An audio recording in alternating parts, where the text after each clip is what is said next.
Hello, আসসালামু আলাইকুম। সবাই কেমন আছেন? আশা করি আল্লাহর রহমতে সবাই ভালো আছেন। আমরাও আল্লাহর রহমতে ভালো আছি। আজকে চলে এলাম আমার পছন্দের রান্নাগুলা নিয়ে।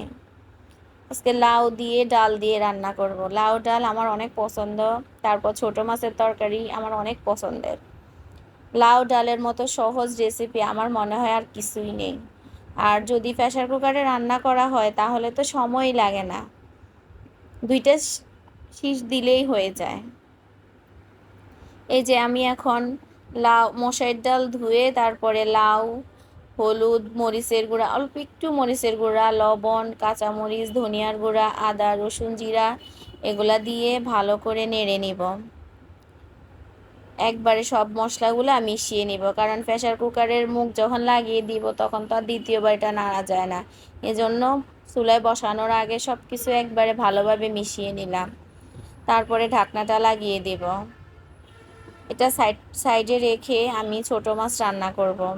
ছোট মাছের জন্য সব কিছু রেডি করতেছি, হাতে মাখিয়ে ছোট মাছগুলো রান্না করব। কার কার ছোট মাছ খেতে ভালো লাগে আমাকে জানাবেন। আমারও অনেক পছন্দ। আমার পছন্দের খাবারের সাথে কার কার পছন্দের মিল আছে আমাকে একটু বলবেন। এই যে ছোট মাছ এখন রান্না করব। আগে সবগুলা পেঁয়াজ, কাঁচামরিচ, আদা, রসুন, জিরা, হলুদের গুঁড়া, মরিচের গুঁড়া, লবণ, ধনিয়ার গুঁড়া এগুলা সব কিছু দিয়ে ভালোভাবে মেখে নিব। ভালোভাবে মাখা হয়ে গেলে একটু তেল দিয়ে নিব, যতটুকু লাগবে ওই পরিমাণ তেল নিয়ে নিব।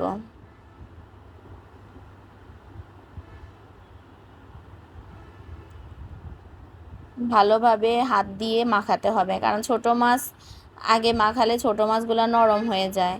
এজন্য পরে ছোট মাছ দিব, আগে মশলাগুলো, পেঁয়াজ, তেল এগুলো সব ভালোভাবে মেখে নিব। এই যে এখন ছোট মাছ দিয়ে দিলাম। ছোট মাছগুলো আলতো হাতে মাখাতে হবে, নয়তো ছোট মাছগুলো ভেঙে যাবে, নরম হয়ে যাবে আরও বেশি। সবাই আমার ভিডিওটা দেখতে থাকেন। যদি ভিডিওর কোনো অংশে কারো মনে একটু ভালো লাগে তাহলে আমার চ্যানেলটা লাইক, কমেন্টস এবং শেয়ার, সাবস্ক্রাইব করে দিবেন।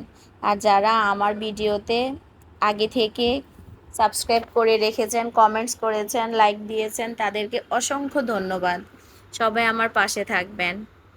আমার রান্নার রেসিপিগুলো যদি ভালো লাগে তাহলে অবশ্যই আমাকে জানাবেন। ছোট মাছগুলো আসলে বেশি নাড়া যায় না, এগুলো ভেঙে যায়, এজন্য হালকাভাবে একটু নেড়ে দিলাম।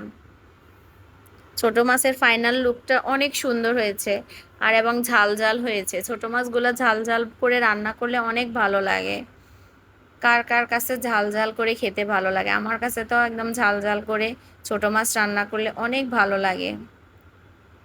এই যে দেখেন ছোট মাছের ফাইনাল লুক। আমার ছেলেরা ছোট মাছ খেতে চায় না, তো ওদের জন্য এই যে কাতল মাছগুলো ফ্রাই করে নিচ্ছি। সবাই আমার ভিডিওতে লাইক, কমেন্ট, শেয়ার এবং সাবস্ক্রাইব করে দিন।